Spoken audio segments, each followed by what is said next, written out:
Hello everyone, I'm Shilpa B. I'm teaching the concept of file structures. So let us go for buffer management topic today. So what exactly the buffer is? Buffer is a part of main memory available for storage of copies of disk blocks. Now, whenever you are using blocks, we are storing it in buffer. So, buffering, what it does? It reduces the number of accesses to the secondary storage. So, whenever you have something to store, you store it in buffer, and directly you can access that from the buffer, so that number of accesses to the secondary storage will be reduced. But use of buffer within the programs can also affect the performance. When you are using the buffers, then what will happen is your size of memory will be big, and you need some space for storing the things as buffers. So obviously the performance will be reduced. Now we just see how the performance will get reduced. That is nothing but the bottlenecks. We call it as buffer bounds or buffer bottlenecks. Now, file manager allocates IO buffer that are big enough to hold in the coming data. So it is common for the file manager to allocate several buffer for performing IO. There might not be only one single buffer, it might allocate so many number of buffers. Now consider if a program is performing both IO on one character at a time and only one IO buffer is available. Say you have only one buffer in your hand and you have input as well as output program. You need to perform input as well as output. So if you have only one buffer in your hand, what will happen is, first the program will ask for its first character. The IO buffer is loaded with the sector containing the character, and the character is transmitted to the program. Okay. If the program then decides to output a character, once again the IO buffer is filled with the sector into which the output character needs to go, destroying the original contents. Previously whatever you have added, that will be destroyed. Then when the next input character is needed, the buffer contents have to be written to the disk to make room for the original sector containing the second input character, and so on. So if you have only one buffer, then what will happen when you have something as input, that will be stored in the buffer, and now if you want to perform the output, that input needs to be stored somewhere, and that output whatever you need to show, that should be come into the buffer. So what will happen, each time there will be two different processes. So instead of that, IO system, if it is using at least two number of buffers, then one you can use it for input and the other one is used for output. So there will not be any buffer bottleneck. That means waiting time will not be there in that process. So obviously your performance gets increased if you are using at least minimum two buffers. A program that reads many sectors from a file might have to spend much of its time waiting for the IO system to fill its buffer every time a read operation is performed before it can be processed. When this happens, the program that is running is said to be IO bound.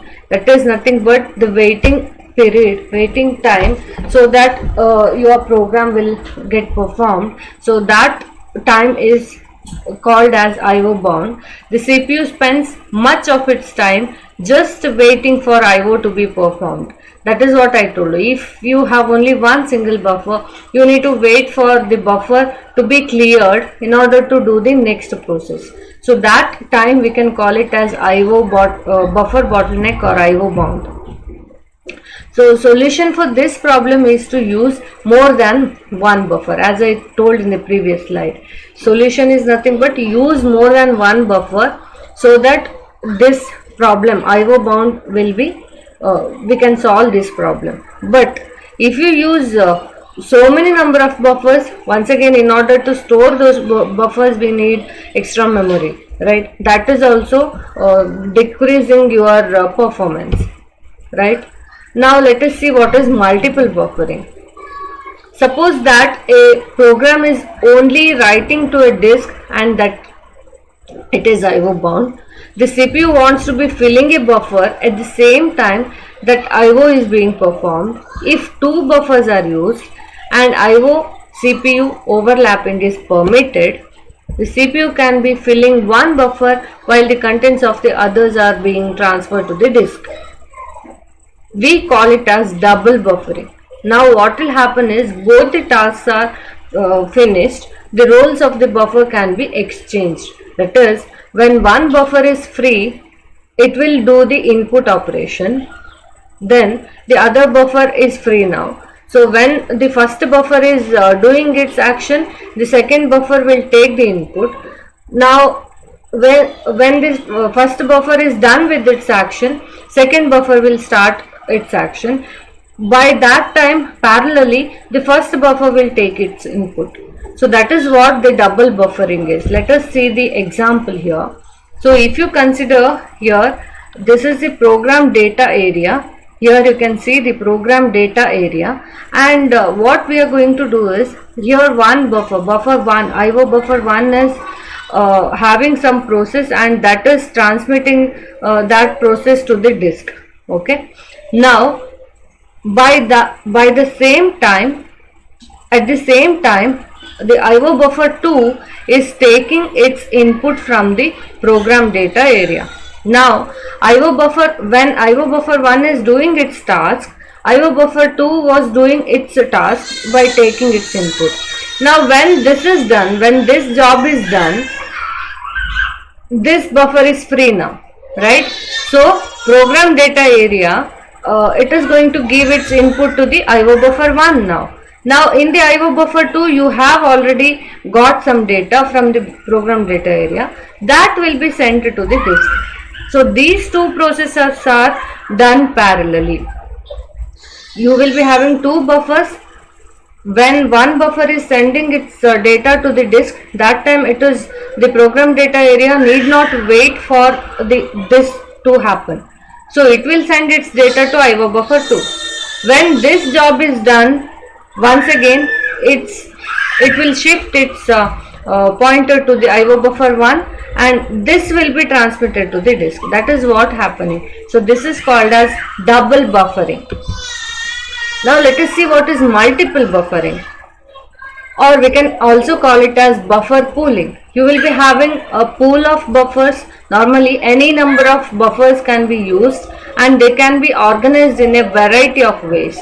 Some file system uses a buffer scheme called buffer pooling.